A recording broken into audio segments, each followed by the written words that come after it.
Hello everyone, কী অবস্থা তোমাদের সবার? আশা করি আল্লাহর রহমতে অনেক ভালো আছো। আমরা তোমাদেরকে ইতিমধ্যে তোমাদের জিএসটির গত 5 বছরের প্রশ্ন অ্যানালাইজ করেছি এবং সেখান থেকে আমি তোমাদেরকে দেখিয়েছি কোন কোন টপিক থেকে বেশি প্রশ্ন আসে। তারই ধারাবাহিকতায় আজকে আমরা জিএসটি 2026-এর ফাইনাল যে একটা সাজেশন করব বলছিলাম সেটা আজকে করে দিলাম। দেখো এখানে মূলত টোটাল আমি তোমাদেরকে 20টি টপিক দিছি, 21টি, এবং এক্সট্রা দিছি 3টা। ঠিক আছে, আমরা এই বিষয় নিয়ে একটু আলোচনা করি। দেখো আমরা তোমাদেরকে টোটাল 21টা টপিক দিছি। এর শুরুতে দিছি নাউন। দেখো নাউন হচ্ছে পার্টস অফ স্পিচের একটি অংশ। নাউন থেকে প্রচুর পরিমাণে প্রশ্ন আসে, এই জন্য আমরা প্রথমেই নাউন দিছি গ্রামার টপিকের মধ্যে। এরপর দিছি নাম্বার। নাম্বার তোমরা দেখছো ইতিমধ্যে যে নাম্বার থেকে প্রচুর পরিমাণ প্রশ্ন আসে, প্রতি বছর একটা বা দুইটা করে থাকে, এই জন্য আমরা নাম্বার দিছি। এরপর হচ্ছে ভার্ব, তোমার কাইন্ডস অফ ভার্ব, ভার্বের প্রকারভেদ, সেখান থেকে প্রশ্ন আসে, বিশেষ করে পজিটিভ ভার্ব থেকে প্রশ্ন আসে, তোমাদেরকে প্রতি বছরে ম্যাক্সিমাম একটা দুইটা থাকে। এরপর 4 নম্বর যেটা আছে, দেখো 4 নম্বরে হচ্ছে identification of parts of speech. এখানে আমি তোমাদের মূলত 4টা টপিক দিছি। সেখানে হচ্ছে identification of parts of speech, interchange of parts of speech এবং position of parts of speech. Sorry, 4টা না 3টা। এই 3টা টপিক মূলত হচ্ছে বা তোমার হচ্ছে প্রশ্ন আসে যে একটা ওয়ার্ড দেওয়া থাকে, কোনো একটা বাক্য দেওয়া থাকে, ওই বাক্যের মধ্যে তুমি যখন কোনো একটা ওয়ার্ডের নিচে আন্ডারলাইন করে দেওয়া থাকে এবং সেটা বলে যে এই যে আন্ডারলাইনকৃত যেই শব্দটা, এটা মূলত কোন পার্টস অফ স্পিচ। ঠিক আছে, সেইখান থেকে আমরা হচ্ছে এটা দেওয়া, এই যে তোমার এই 3টা টপিক দেওয়া এখানে। এরপর হচ্ছে দেখো অ্যাপ্রোপ্রিয়েট প্রিপোজিশন অথবা প্রিপোজিশন এবং গ্রুপ ভার্ব। এখানে 3টা পার্ট মূলত হচ্ছে। প্রিপোজিশন হচ্ছে আমরা গ্রামাটিক্যাল টপিক ধরতে পারি। অ্যাপ্রোপ্রিয়েট প্রিপোজিশন এটা হচ্ছে মুখস্থ পাঠের একটা অংশ, এবং গ্রুপ ভার্ব থেকেও প্রশ্ন আসে, এটাও একটা মুখস্থ পাঠের অংশ। এইখান থেকে মূলত প্রতি বছর প্রশ্ন আসে 3 থেকে 4টা। ঠিক আছে, এই জন্য হচ্ছে আমি তোমার প্রিপোজিশন, অ্যাপ্রোপ্রিয়েট প্রিপোজিশন এবং প্রিপোজিশন মিলিয়ে একটা টপিক করে দিয়েছি যে এইখান থেকে মূলত 3 থেকে 4টা প্রশ্ন পাইবা। এরপর হচ্ছে সিকোয়েন্স অফ টেন্স। টেন্সের যেই গঠন, একটা টেন্সের পর কোনো একটা বাক্যে 2-3টা বাক্য থাকলে সেটা কোন টেন্সের পর কোন টেন্স হবে, সেটা হচ্ছে এটা যে সিকোয়েন্স অফ টেন্স।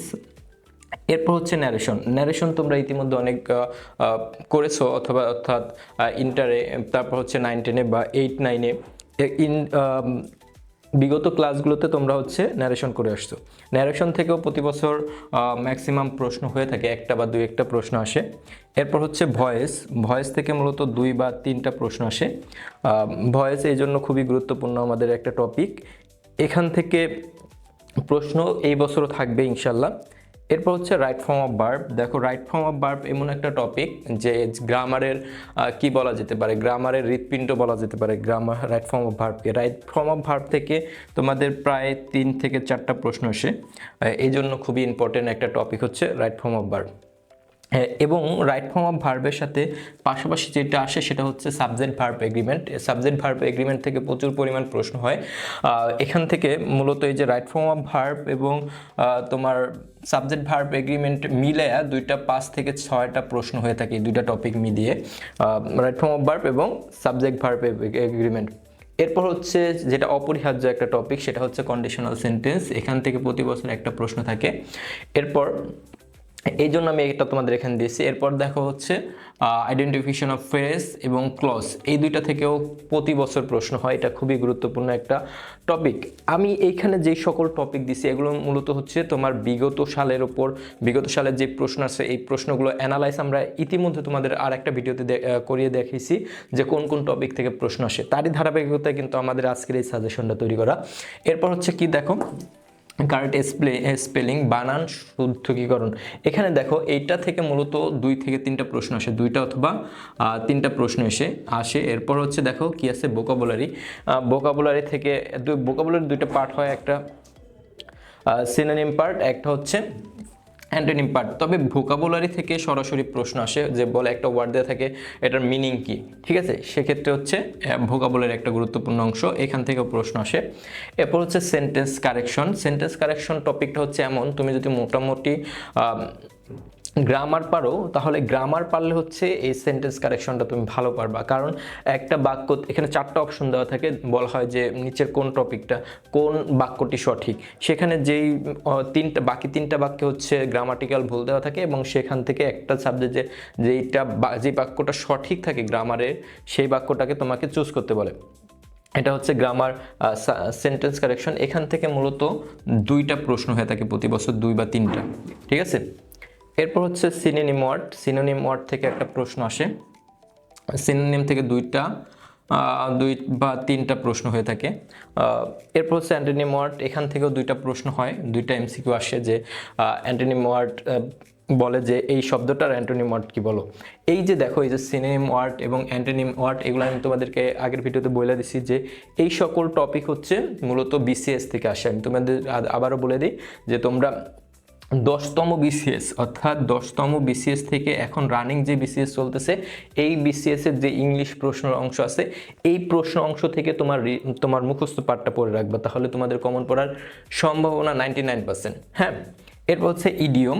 ইডিয়ম থেকে প্রতি বছর প্রশ্ন থাকবেই, ঠিক আছে। এখানে দেখো, এখান থেকে 4 থেকে 5টা প্রশ্ন থাকে ইডিয়ম থেকে, ইডিয়ম অ্যান্ড ফ্রেজ থেকে। এরপর হচ্ছে সিঙ্গেল ওয়ার্ড, অর্থাৎ ওয়ান ওয়ার্ড সাবস্টিটিউট, এক কথায় প্রকাশ। এখান থেকে প্রতি বছর একটা প্রশ্ন থাকে।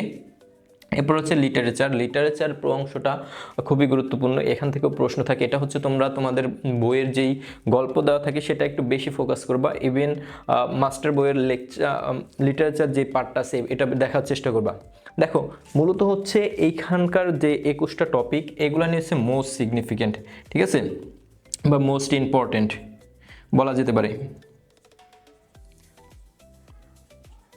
মোস্ট ইম্পর্টেন্ট টপিক হচ্ছে এই 21টা। এখন কেউ যদি কোনো রকমের ঝুঁকি না নিতে চাও যে আমি আরেকটু বেশি পড়ে রাখবো, সেক্ষেত্রে তোমরা এই 21টি টপিকের পাশাপাশি এখান থেকে 3টা টপিক পড়তে পারো। সেটা হচ্ছে মডিফায়ার, তারপর হচ্ছে সাবজেক্ট, এটা হচ্ছে অ্যাফার্মেটিভ অ্যান্ড নেগেটিভ এগ্রিমেন্ট, আর হচ্ছে 3 নম্বরটা হচ্ছে অ্যানালজি থেকে তেমন একটা প্রশ্ন হয় না। অ্যানালজি থেকে দেখা যায় 2-1 বছর এরকম হয় যে এক বছর এই বছর প্রশ্ন হয়েছে, তাহলে আগামী বছর প্রশ্ন হবে না, এরকম হয় অ্যানালজি থেকে মাঝে মাঝে প্রশ্ন আসে। এরপর হচ্ছে এটা 2022 সালে একটা প্রশ্ন আসছিল সাবজেক্ট ভার্ব এগ্রিমেন্টে, এবং মডিফায়ার থেকে মনে হয় লাস্ট ইয়ার একটা প্রশ্ন আসছিল, গত বছর একটা আসছিল, হয়তো এরপরে 21 সালে একটা আসছিল। তোমরা যদি আমার আগের ভিডিওটা দেখে থাকো তাহলে বুঝতে পারবা যে ওইখান থেকে একটা 21 সালে এবং 26 সালে একটা প্রশ্ন আসছিল, আর বিগত সালে প্রশ্ন আসে নাই। এই যে এখানে যে 21টি টপিক, এই 21টি টপিক থেকেই মূলত প্রশ্ন আসে। এই 21টি টপিক খুবই গুরুত্বপূর্ণ, এবং এর পাশাপাশি যদি তোমরা একটু রিস্ক জোনে না যেতে চাও, সেক্ষেত্রে এই 3টা টপিক তোমরা এক্সট্রা পড়ে ফেলতে পারো। তাহলে আমাদের মোট টপিক দাঁড়াইলো কয়টি?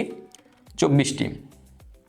এই 24টি টপিক থেকে মূলত তোমাদের যেই গুচ্ছর যে ইংলিশ পার্টটা 35 মার্ক, এই 35 মার্কের 100% কমন পাইবা ইনশাল্লাহ, এখান থেকেই প্রশ্ন হবে। দেখো, এর মধ্যে যদি আমরা গ্রামার টপিকগুলো নিয়ে একটু দেখি, সেক্ষেত্রে দেখো, নাউন হচ্ছে গ্রামার টপিক, নাম্বার হচ্ছে গ্রামার টপিক, ভার্ব হচ্ছে grammar topic, identification parts of speech এটা গ্রামার টপিক, এখান থেকে প্রিপোজিশন গ্রামার টপিক এবং অ্যাপ্রোপ্রিয়েট প্রিপোজিশন মুখস্থ টপিক, এটা narration grammar topic, voice grammar topic, right form of verb grammar topic, subject verb agreement এটাও একটা grammar topic, conditional sentence এটাও একটা গ্রামার টপিক, ফ্রেজ, তারপর ক্লজ, তারপর এখানে আর আছে না। দেখো, তাহলে যদি গ্রামার টপিক আমরা এখানে হাতে ধরে দেখা দিই, 1টা 2টা 3টা 4টা, তারপর হচ্ছে 5টা 6টা 7টা 8টা 9টা 10টা 11টা 12 13, এই 13টা টপিক হচ্ছে তোমাদের মূলত গ্রামার অংশ থেকে। আমি তোমাদের বলছিলাম 10 থেকে 12টা হবে গ্রামার টপিক।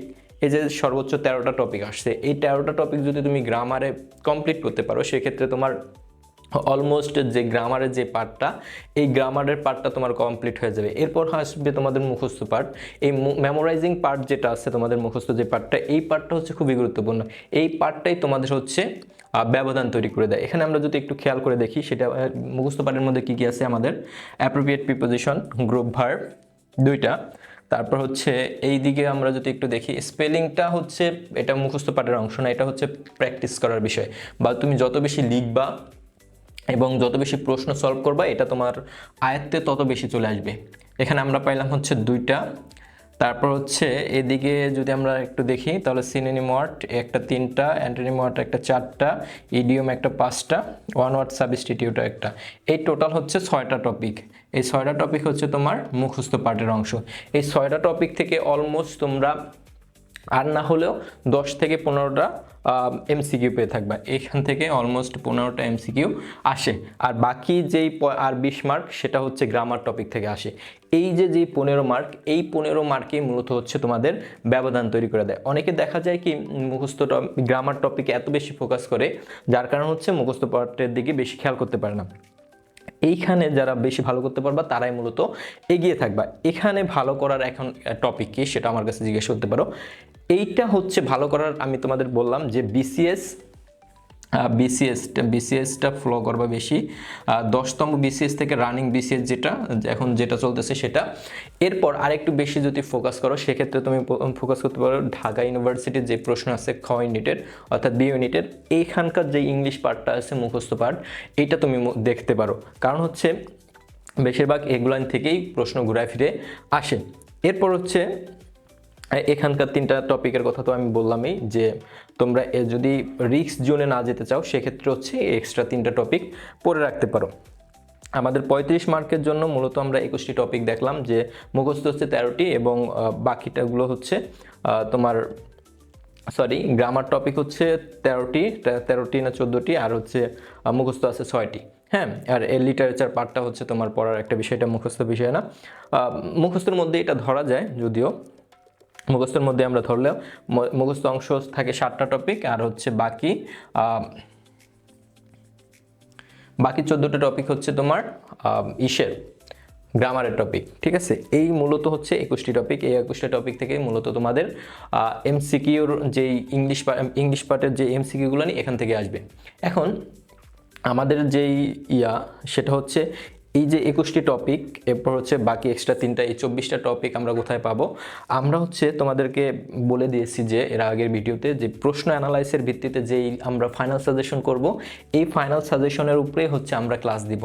এই যে এখানে যে কটা টপিক আছে টোটাল 24টি টপিক, এই টোটাল 24টি টপিকের উপরে হচ্ছে আমরা ভিডিও করব, এবং এখান থেকে যে সকল লাইন, তারপর হচ্ছে যেই সকল রুলস ইম্পর্টেন্ট এবং যেই সকল শব্দের অর্থগুলো নিয়ে যদি মুখস্থ পাঠের ক্লাসটা করে, সেক্ষেত্রে যেটা গুরুত্বপূর্ণ সেগুলো নিয়ে তোমাদেরকে করানোর চেষ্টা করব। আশা করি তোমরা সেই ভিডিওগুলো দেখবে। এরপর আরেকটা কথা হচ্ছে, সেটা হচ্ছে তোমরা অ্যাডমিশন টাইমে হচ্ছে প্রচুর পরিমাণে এদিক সেদিক দৌড়াদৌড়ি করো।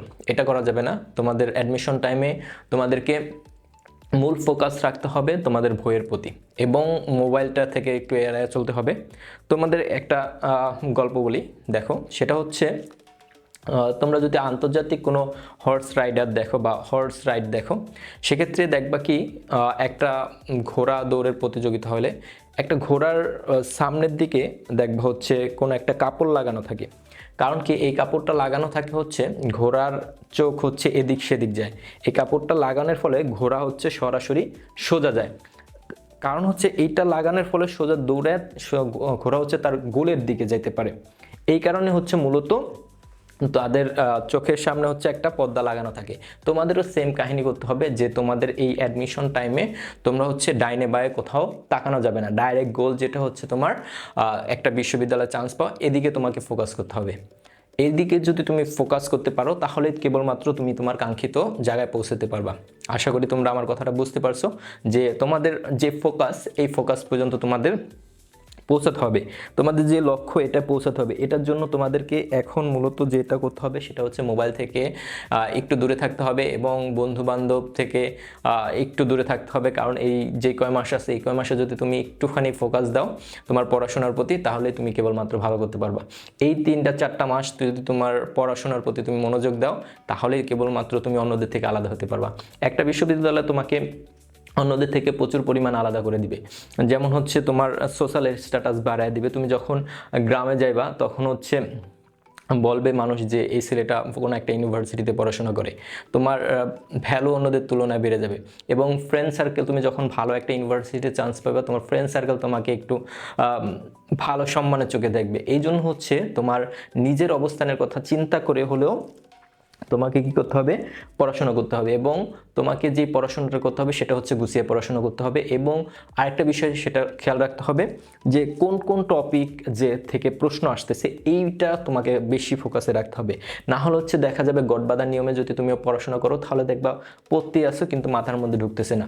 এই জন্য হচ্ছে যত কমায়া পারো টপিক কমায়া পড়বা, মানে কমায়া পড়বা বলতে এমন না যে তুমি পড়বাই না, যে দেখবা যে এই টপিক থেকে প্রশ্ন আসতেই আছে, তার মানে এটাকে আমাকে 100% ফোকাসে আনতে হবে, 100% আমাদের আয়ত্তে চলে নিয়ে আসতে হবে।